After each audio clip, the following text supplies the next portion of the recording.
Track list is used to control the main aspects of your sequencer. On the very top of it, we have a couple of buttons. First one with the plus sign lets you create new tracks using this dialog, followed by a remove track button with a minus sign, which will remove selected tracks from the project. Group will create a group track containing selected tracks, or if nothing is selected, an empty group track, which you can populate later by click dragging tracks into it. This compares to busing multiple outputs on a console mixer and will converge the outputs of all tracks in that group into its channel strip. Ungroup button will remove the group channels selected and place the tracks it contained back into the track list. Delete button will remove any element from your project, and it works exactly the same as the delete button in the transport bar.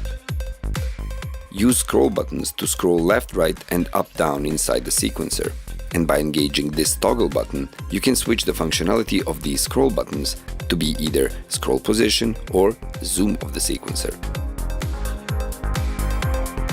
Each track in your project has mute, solo, automation, and arm automation buttons.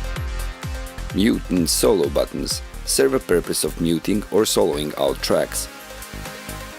Automation button will open automation lanes for each of the channels respectively, and those lanes can be also enabled or disabled using this green button, and certain non-default ones even deleted.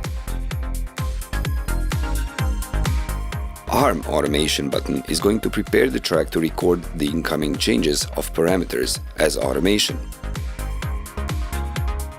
In addition to these main 4 buttons, different types of tracks have various additional buttons.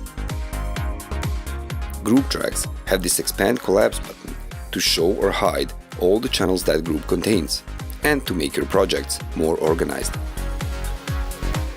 Audio tracks have additionally a pitch and stretch algorithm chooser button, show or hide pre-gain and pan toggle button, and an expand collapse button for easier organization of the project, which also shows us the next row of buttons where you can find the arm button used to prepare an audio track for recording audio.